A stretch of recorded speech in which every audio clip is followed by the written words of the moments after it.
So, welcome students. So, this is a topic of concrete technology, and today's subject is fresh concrete. So, what is concrete and everything? It is a concrete is a mixture of aggregates. That is, one is coarse aggregate, the second is fine aggregate. Next, the third constituent is cement, and fourth is your water. Okay. So, fine aggregate, as we all know, that it is sand, and coarse aggregate is nothing but your કપચી આમ કપચી કહેવાય છે. Okay, so next to that, what do you mean by fresh concrete?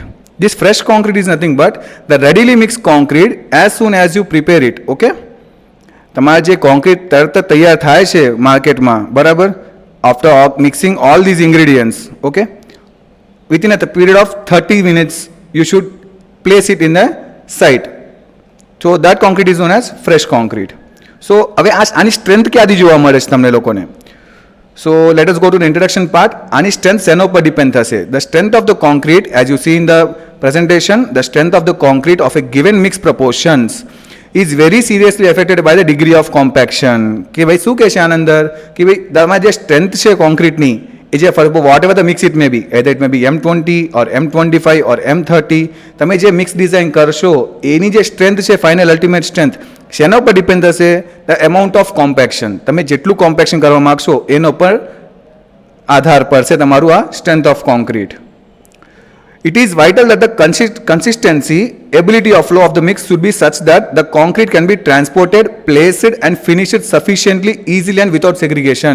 શું કહેવા માગે છે આનંદર કે તમારે જે કોન્ક્રીટની ફ્લોએબલ પ્રોપર્ટીઝ છે, બરાબર, એ ફ્લોએબલ પ્રોપર્ટીઝ કેવી રીતના રહેવી જોઈએ? It should be easily transported and placed. તમારે સ્લેબમાં ભરવું તો સ્લેબમાં, બીમાં ભરવું તો બીમમાં, કોલમમાં ભરવું તો કોલમમાં. કયા સ્ટ્રક્ચરલ કોમ્પોનન્ટમાં ભરવા માગો છો એના અંદર તમારું કોઈ જાતનું સેગ્રિગેશન વગર એ થવું જોઈએ. ઓકે, હવે સેગ્રિગેશન શું છે આપણે આગળના સિલેબસમાં આપણે જાણીશું સેગ્રિગેશન શું છે. ઓકે, નેક્સ્ટ, એ મેઇન વર્કેબિલિટી ઉપર ડિપેન્ડ થાય. વોટ એવર ફ્રેશ કોન્ક્રીટની વર્કેબિલિટી સારી રહેવી જોઈએ. સો વર્કેબિલિટી શું છે આમ કહેવા જઈએ તો ચલો જાણીએ. Let us see the definition. Okay, it is the ease with which the concrete mixes can be compacted. કે શું કહે છે ભાઈ, તમારું જે કોન્ક્રીટનું મિક્સર જે છે આપણે જે બનાવીએ છીએ ફ્રેશ કોન્ક્રીટ, એ કોન્ક્રીટને કેટલું ઇઝીલી આપણે અમુક જગ્યાએ કોમ્પેક્શન જે સ્ટ્રક્ચરલ કોમ્પોનન્ટ મૂકવાના છો એક સ્ટ્રક્ચરલ કોમ્પોનન્ટમાં આપણે કેટલું ઇઝી તેને કોમ્પેક્ટ કરી શકીએ છીએ.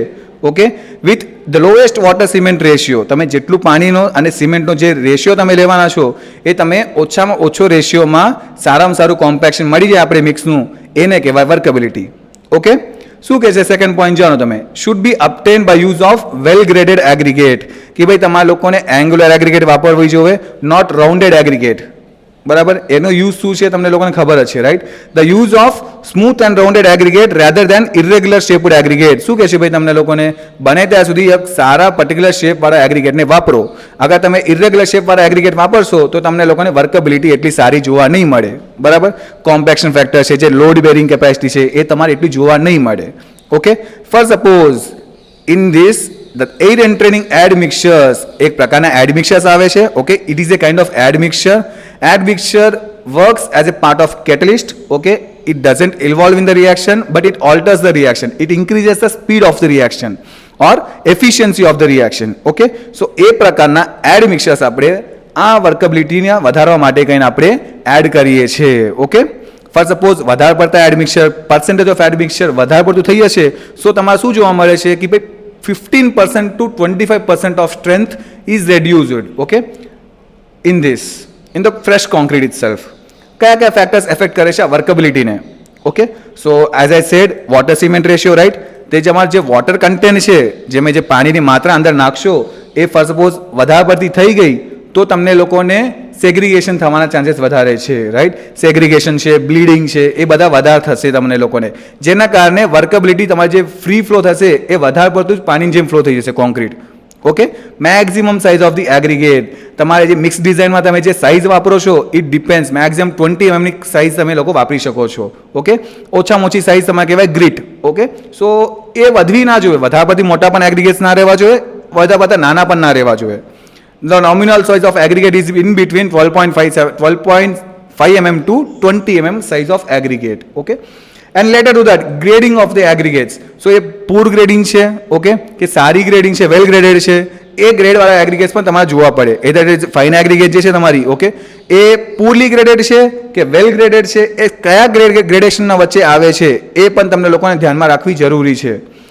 Fourth point, shape and texture of aggregates.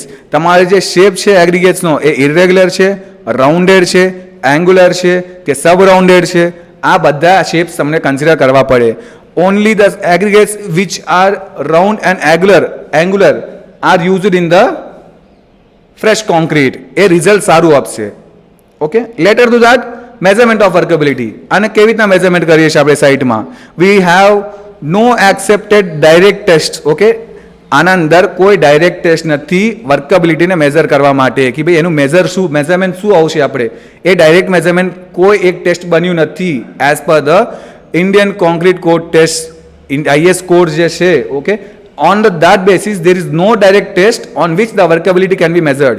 There are indirect methods. I will explain that in further classes. Okay, there are several indirect methods by which the workability can be tested. Next, see, as I said, these are the 5 basic tests by which the workability can be measured. If you see, these are the 5 tests named as slump test, compaction factor test, flow table test, VB test, and key ball test.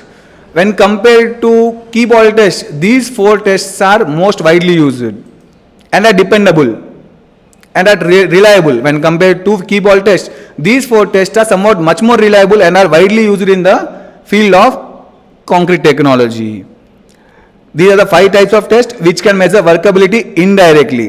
In terms of slump test, these are used for the rich mixes. If you want to have good kind of mixes, if there is good workability, if you want very good workability, so you use the slump test. What is this test? I will be explaining in the further classes. And what is the compaction factor test? I will be explaining in the further classes. Or related to flow table test and VB test. These are all the tests which are done in the field when your freshly concrete is prepared. Okay, so for now let us conclude this session for right now, and later on will be explained what do you mean by slump test, what do you mean by compaction factor test, what do you mean by flow table test, and what do you mean by VB test and key ball test. These for all tests will be explained in the further classes. Thank you.